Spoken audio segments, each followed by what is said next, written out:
I've been drinking, I've been drinking. I get filthy when that liquor get it to me. I've been thinking, I've been thinking. Hey y'all, it's Jasmine Nicole, and today I'm coming to you guys with a different type of video. So usually I'll do the fashion, beauty type videos, but today I want to do a video that will be the first of a series that I want to start, which is called Books and Wine with Jasmine. So unfortunately, I don't even have any wine in my house right now, and I'm not going to get any. It's only like it's almost 11 o'clock in the morning and I'm really not even in the mood for wine. So I have my tea with me and I just have my tea, drinking my tea, and that's good enough for me. But this book series, it'll be called Books and Wine with Jasmine, just because I love drinking wine and reading books. But the book that I'm reviewing today is called The Hate You Give by Angie Thomas. So if you see me looking down, it's because my computer is actually right here. And the book that I did get this book on Kindle, so it is an ebook. So I'll just be referencing that on my computer whenever I need to just look down and see some of the details of the book. So basically this video will just cover like a basic review of the book, like a summary, pretty much what happened in the book. So if you didn't read the book and you really want to read it, I would suggest you not really watching this review because there may be some spoilers in it. And yeah, so I'm just going to go ahead and hop right into it. And if you do like this video, please give it a thumbs up. Please subscribe and comment. Thanks. Okay guys, so once again, the title of the book that I'll be reviewing is The Hate You Give by Angie Thomas. So I would say this book is in the category of like young fiction.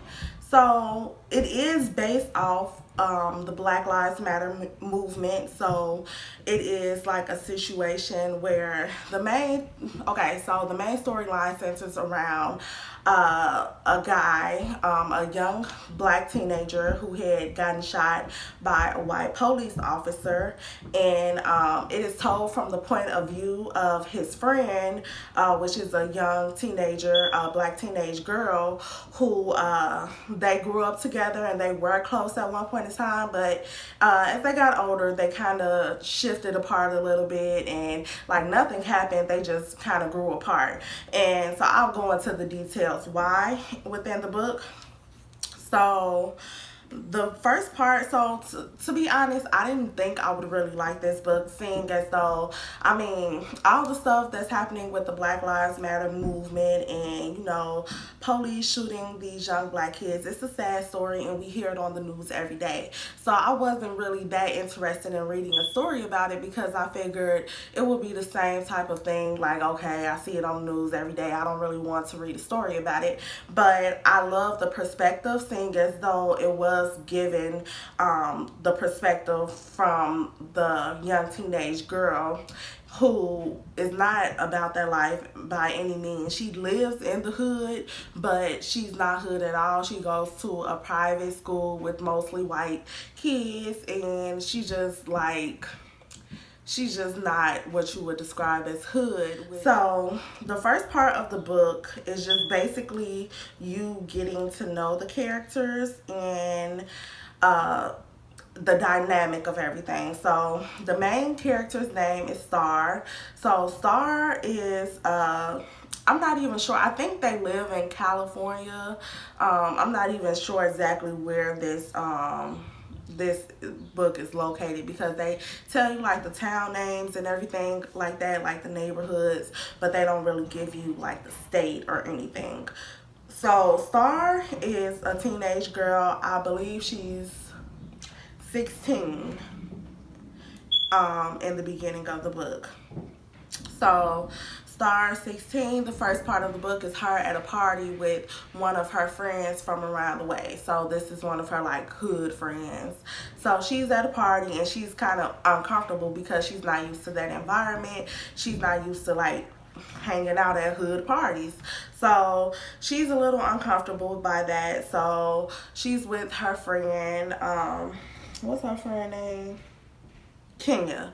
So there's a different type of dynamic, but I love this book so much because I feel like it's so relatable. So Kenya is Star's friend, but she's also not related to Star by blood, but kind of related to Star because they share a brother. So Kenya's mom and Star's dad have a son together. So they have a brother because of that. So that's a very interesting dynamic as well because I feel like in a lot of black like families you always got that kind of weird type of situation where something like that happens, seeing as though a lot of black families they usually don't have, it's just not, it's usually like a half brother or a half sister within that family. So I like the fact that they did that because I feel like that's realistic to how like black families kind of operate. You know, usually there is like an outside child outside of the relationship that the parents have, if the parents are still together at all, which in this case Star's parents are still together. So basically at the party, you know, Star is pretty uncomfortable, she's not really feeling it, and Kenya, she's like in her element, she's used to this, like this is her party. And Kenya, she's a bit messy, like she's into it with some girls because of a boy, of course, you know, typical teenage drama.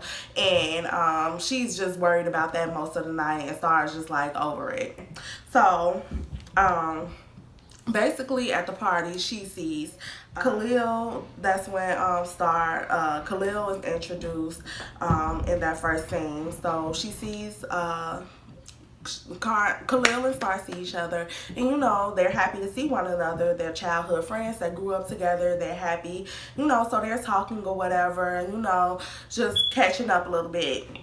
So then gunshots ring out at the party. You know, once again, nothing too out of the ordinary for a black party in the hood. You know. So gunshots ring out, and so Khalil, he takes Star. He like, okay, come on, let's go, whatever. So Kenya, she's there too. When she like makes her way out, she escapes or whatever, and then Star gets in the car with Khalil.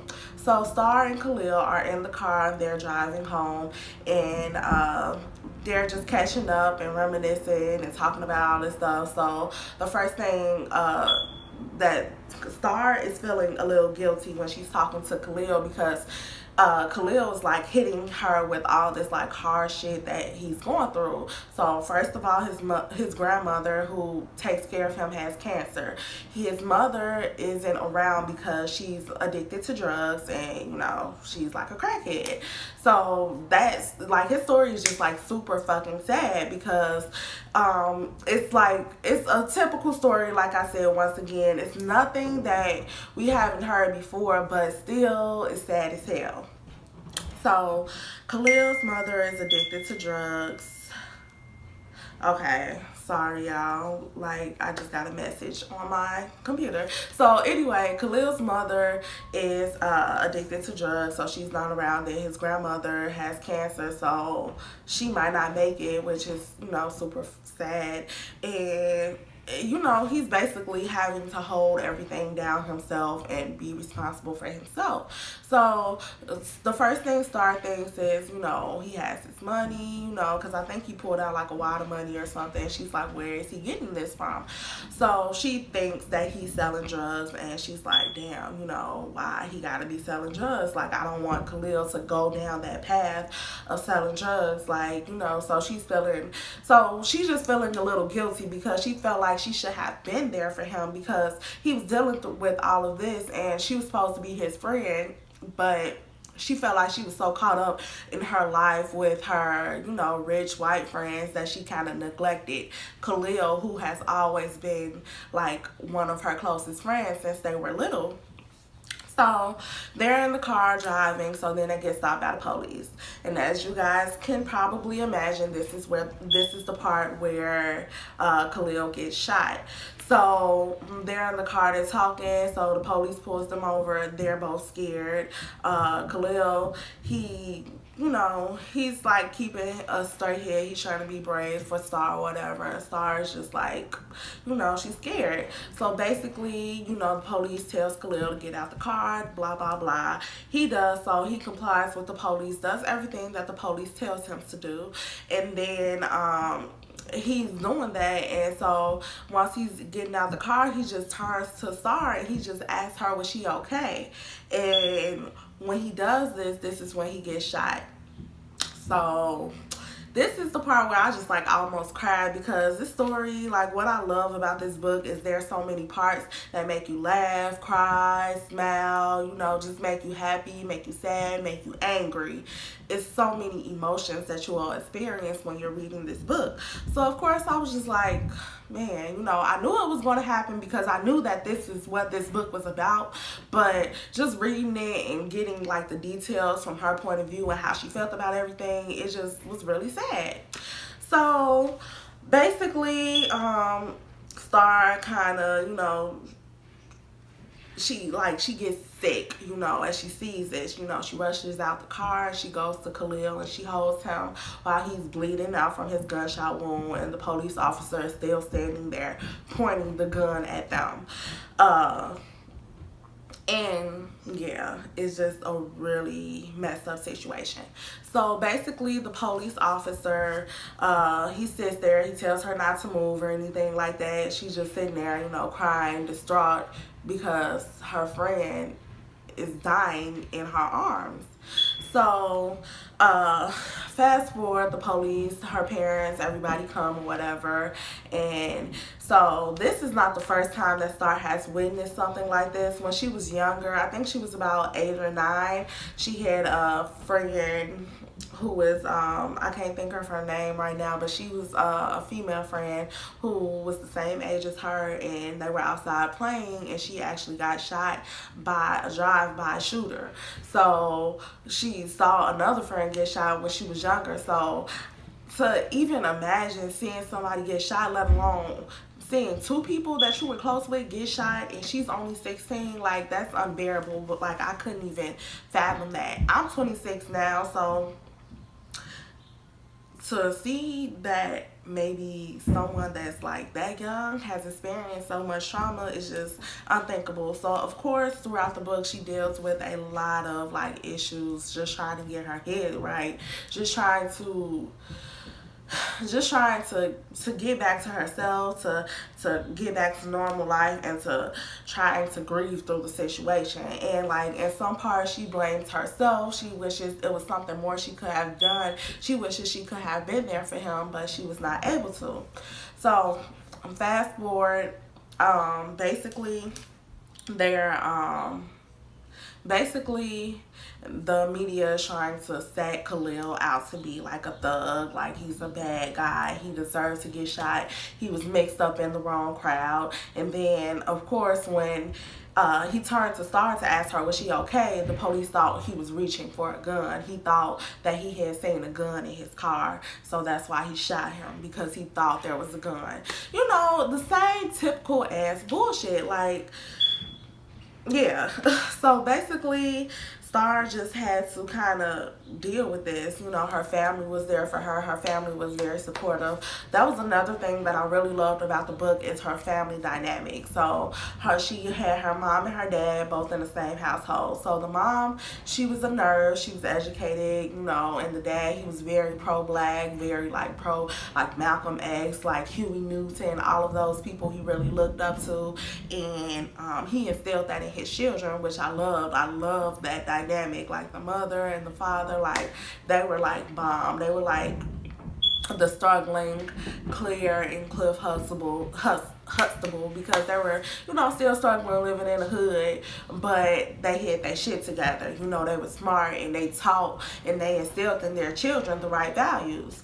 So I really love that. Okay, so basically Star's dealing with all this stuff, just trying to deal with the trauma of her friend dying. She doesn't tell any of her white friends because she doesn't think that they'll understand, or I don't know, she doesn't want to make herself seem like as hood or anything like that, because her white friends knows that she's not from a good area, but at the same time she kind of, when she's in her world, she kind of is with her white friends, and that's all that they talk about is just like school and things like that. She doesn't bring like things from her world, like her home life and her being living in the hood and stuff, like gangs and all that. She doesn't talk about those types of things with her white friends, and she didn't want to tell them about Khalil because she felt like if she told them about Khalil, then they would think she was if she told them about Khalil, then they would start feeling sorry for her. And she didn't want them to feel sorry for her. She wanted to feel normal. So she didn't tell them that she was the girl in the car with Khalil when he died, because it was all over the news at that time. And so they knew about it. They knew about this guy being shot, and they knew it was from her neighborhood, and they asked her about it, like if they knew him, and she denied knowing him, and she felt really bad when she denied it, but she just didn't want them to feel sad for her or feel like she needed some type of sympathy because she was with him when he got shot. So, so she was pretty much just going with life with them as if it was normal, because she just felt like everything at home was so not normal that she just wanted something to be normal, which I completely understand, not wanting to talk about it or not wanting to explain to people what happened, because you know, it's kind of a situation where you want to push in the back of your mind because it's so traumatizing. So for a few weeks later, she gets approached by this lady, Miss Ofra, who is an attorney, and she's also like a civil rights activist. If you guys hear dogs barking, please excuse me. Like my neighbors upstairs and downstairs, like everybody has dogs and they're always barking. So if you hear that, please excuse it. So anyway, she comes to Star, and she's basically like asking her, you know, to basically, you know, to help his case, maybe come forward, speak out or whatever. So she has to go. So Sarah goes to the district attorney office, and she does an interview with them, and she tells them exactly what happened, how, you know, Khalil was completely innocent, he didn't do anything, and the police officer basically shot him for no reason. And they, you know, took his story down, but they were still portraying him in the media as like a drug dealer, a thug, and somebody who pretty much deserved it. That's what he deserved, pretty much. So Star was still on the fence about that herself. She wasn't sure if he was dealing drugs or what was going on, and if he was like in a gang or anything like that, because she just didn't know. Like, she felt like he was, well, she knew for sure that he was dealing drugs, but she didn't know about him being in a gang. So it was two like gangs that's really popular, well, two like main gangs, I guess, in their area, and they kind of reminded me of like the Crips and the Blood type gang. So, but that wasn't their names. Kings, it was the Kings and somebody else. The Kings and the Cobras. I don't even know. I know it was the Kings for sure, but the other gang they didn't talk as much about, so I'm not even sure what the other gang was, but I know it was the Kings for sure. So she thought that he may have been part of the Kings, which, you know, would have not been good, because anytime somebody is associated with a gang and they get shot by police, clearly, like, that's more so of a chance for the police officer to get off, because they felt like the person who got shot was probably a bad guy anyway because he was in a gang. So she does this interview, and she's still mad about how he's being portrayed in the media, because she's like, I told them the truth. I told them he was a good person and he was on trying to look out for me, and the police officer shot him anyway, even though he had no guns, no weapons or anything on him, and they're still portraying him in this negative way. So she was really upset about that, so she decided she wanted to start speaking out more. So she ended up doing like an interview, but she was like walking the other way, like her face wasn't shown on the interview. She didn't really want anybody to know about her, especially also the Kings in her area. They were kind of like threatening her, like if she came out and said too much, because they felt like that would put their gang they would put their gang in a spotlight, and the police would be watching them, and it was almost like her snitching on them. So They didn't want her saying anything. So it was just like a lot of drama and stuff like that behind it. So, to make a long story short, Sky was like, she was just having to deal with a whole bunch of different dynamics of dealing with this situation, going to school, trying to act normal, not really telling her white friends about what happened.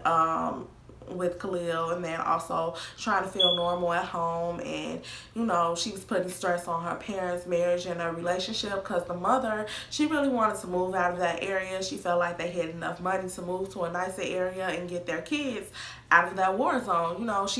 Their child had seen two of her close friends get shot right before her eyes, so she was just ready to go. But the father, he was more so like, basically, no, this is my neighborhood, this is where I grew up, I want to help the community, and I want to be there for the community to help and get rid of all this crime. I don't want to just leave and abandon it. So it was like a power struggle between them, and I understood both of their sides, but at the same time, how can you really help a community if you are putting yourself and your family in danger while living in the community? Because if you're not around, then how can you help them? So fast forward, so she does these news interviews and she does all this, and she's fighting for Khalil. She wants him to get justice. She wants this police officer to go to jail, and now she doesn't even really care about necessarily her face not being out there or anything. She just wants justice for Khalil. So her white friends, when they found out about her being a witness, they're like, why didn't you tell us? Like, why would you keep that from us? And one of her white friends, she got real disrespectful and out of line, and yeah, basically. But I'm not going to go too much into that. And also her white boyfriend, he's like, why didn't you tell me? I would have wanted to be there for you. And she just felt like, she didn't think you would understand. And it was just a dynamic that you sometimes feel like, this is my world, and even though I'm going to school at this mostly white school with all these rich kids, and I'm cool with y'all, that doesn't mean you guys can relate and understand to the things that I've been through, which I feel like is just a great thing to be talked about, because it's something that happens every day, but you don't really talk about it too much. So I thought this story brought about some great points. So I didn't even get to the main thing, which is the title, The Hate You Give, which is a Tupac reference, and it stands for the hate you give little infants fucks everybody, and that's the Thug Life quote. So Star and her father, I told you her father is very black power and into all of that stuff, and so they had a whole conversation about it, one day, and he was just saying how basically the hate that the world gives to black people, and just the little like transfers onto the children. So the hate that we're getting from society is getting trickled down to our children, which is just causing the whole cycle to continue, because the little children are getting the hate as well, and then when they grow up and they've been instilled with nothing but hate, then they end up doing things that are not good for society overall, which is stealing, doing drugs, robbing, being in gangs, shooting people. Like, that is messing up the society overall. So it's just like a cycle, like it's just like a real one big fucked up cycle of hate. So they explained that quote, and they broke it down. They talked about it a few times throughout the book, but I really love that because I'm a fan of Tupac, and I believed a lot in the things that he talked about. So I loved how they related his quote, even though Tupac has been gone for a long time now, but how they talked about it and related it to things that's happening in our life right now. So that was really interesting. But to make a long story short, at the end, Of course, she ends up, the police officer ends up not being charged. He walks away, and everyone is devastated. Of course, they're devastated. You know, they fought for this. They worked hard for this. They wanted so badly for Khalil to get the justice that he deserved, and he did not. Which is something that, of course, we've seen so many times already. Like the little black boy getting shot by the white officer, and no justice coming from the situation, and it's just a really sad situation.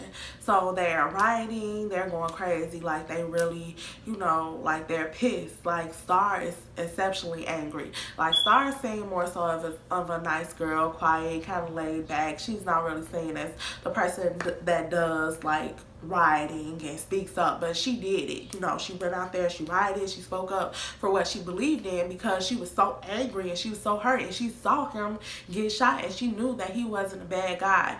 So it was just an overall bad situation. So in the end, her family, they did end up moving out of the hood, and they ended up moving into a nicer area.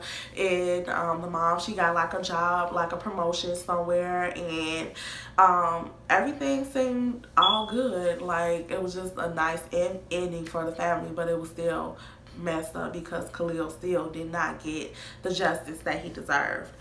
But that was about the end of the story, and y'all, the book was so good, and I know they're supposed to be making a movie out of the book, and I really can't wait to see the movie. I hope they do the movie. I hope the movie does the book justice, but as we all know, the movies to books are usually not as good, so I'm not really expecting it, but I'm still definitely going to see the movie.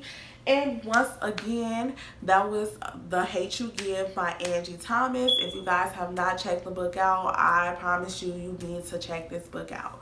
But that was all that I have for you today. Please stay tuned for my next book that I'll be doing on books and wine with Jasmine. Thanks for watching this video. If you liked it, please give it a thumbs up, comment, and subscribe. Thanks. See you guys next time.